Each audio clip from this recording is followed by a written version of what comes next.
Hello there guys, what is going on? SonOfChelsea back here again for another edition of Let's Talk Chelsea. The biggest of the year so far probably, Romelu Lukaku has returned home to Chelsea Football Club, signed the biggest deal in Chelsea's history. I think at the start of the summer we would have been saying the biggest deal in Chelsea history for a striker, but many people believed it could have been Erling Haaland from Borussia Dortmund, but it isn't.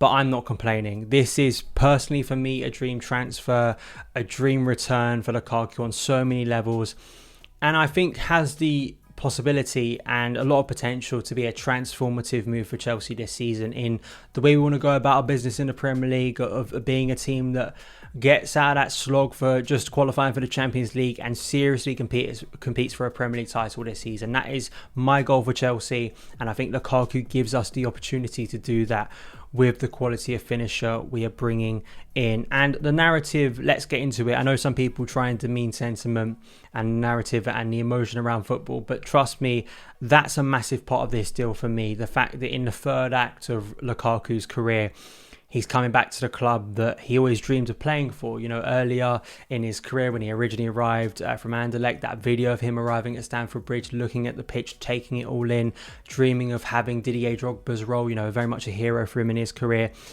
And of course, having to leave because of Jose Mourinho not really favouring him, Diego Costa coming in, leaving for Everton, scoring goals, nearly rejoining Chelsea in 2017, didn't happen, went to Man United, did what he did there, then has gone to Inter Milan, become one of the best forwards in world football pretty simply, and now returned to Chelsea at the back end of his career, where this is his final destination. You know, I don't think Lukaku was lying when earlier in the summer, when he was talking about how happy he was at Inter Milan. But that's what makes Chelsea so powerful individually for Lukaku as a player. You know, the fact that it would take him away from an environment he's very comfortable in. And even though there can be that allure of maybe going back to the Premier League and proving people wrong, which I'm sure for a motivated figure like Lukaku, that will, I'm sure, in some way play into what he's going to do at Chelsea. But generally, he's had 2 amazing years at the San Siro under Antonio Conte. Even Conte leaving, Chelsea was going to be the one club to bring him back to the Premier League. And it's amazing, it really is. It's the Diego Costa replacement Chelsea have needed for about 4 years, even through the good work of Tammy Abraham under Frank Lampard and Olivier Giroud.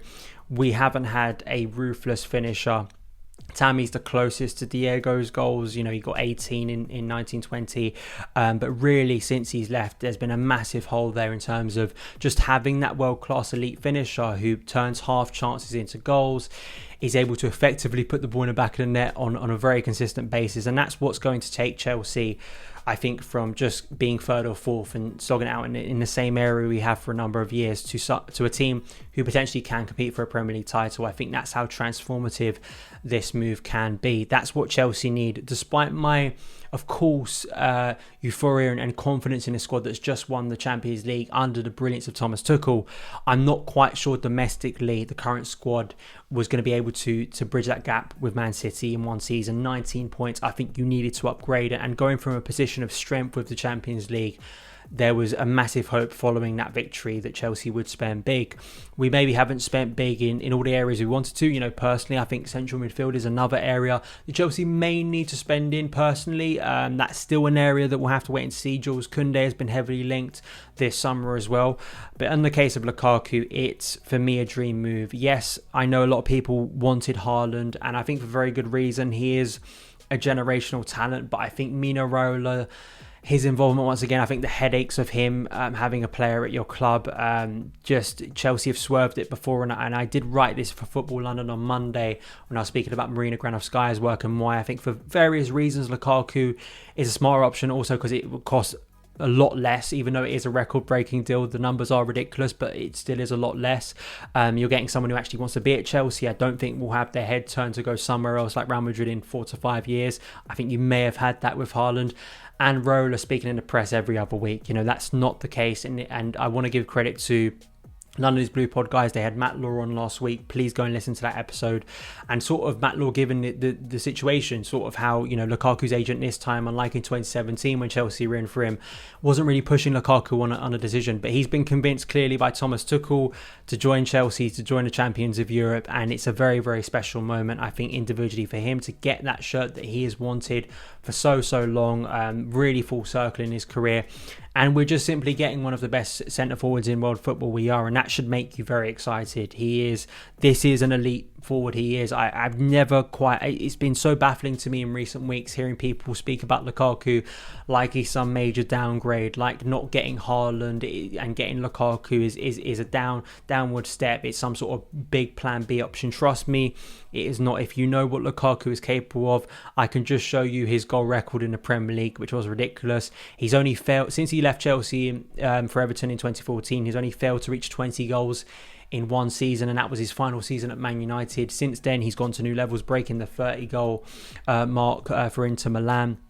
And if he can get anywhere close, like 2025, I think especially with the talent he'll have around him, does give the opportunity for Chelsea to do something hopefully a little bit special in the Premier League this season under Thomas Tuchel, because I think Tuchel convincing him, bringing a forward in who he's going to be able to rely on, and the all-round game of Lukaku I think can do wonders for a number of players. Timo Werner, who had a great relationship playing off a bigger front man in Yusuf Poulsen, Lautaro Martinez of course, and Lukaku formed a great partnership for Inter Milan, so maybe Tuchel could kind of go into a 3-5-2 if he wanted this season. Reece James crossing, I think, will finally be capitalised on because of Lukaku.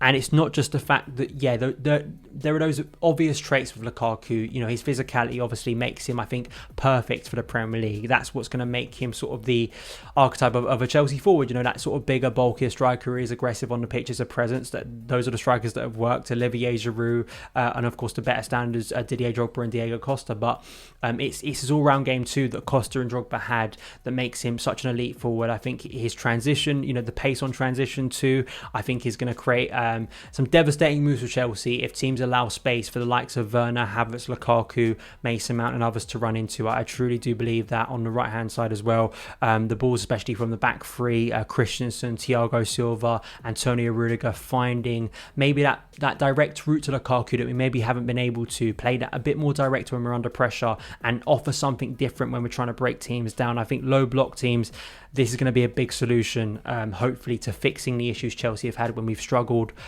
to break down teams. And Lukaku is the kind of guy who I think will create chances for himself, a bit like Diego used to. Those brilliant forwards who can create half chances into really good chances, high quality chances, because there is times when Chelsea maybe don't create the best chances in the game, but you've got someone like Lukaku, you give him half a sniff in front of goal, he can make something out of nothing. So all round, this is such a big move, and I really hope Lukaku does well at Chelsea.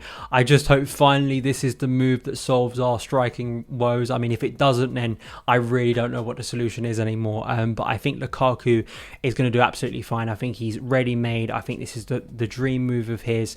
He's in a squad that is confident, that is young, that is hungry to succeed. The likes of Kai Havertz look like they're flowing with confidence at the moment. Mason Mount too. Every player you could speak of, I think, is going to benefit off this, and it's going to give Chelsea a massive, I think, chance of, as I say, improving in the Premier League, but also FA Cup, Champions League, Club World Cup, all of that stuff this season. Lukaku is going to be a big contributing factor too. So finally replacing Diego Costa, Romelu Lukaku is home. Please let me know your thoughts on this massive record-breaking deal for Chelsea in the comments below, and also sort of your predictions now for the new season under Thomas Tuchel. Let me know in the comments below. Follow me on Twitter at SonOfChelsea. Hit that subscribe button and a notification bell as we get close to the start of Chelsea season, and I'll see you again.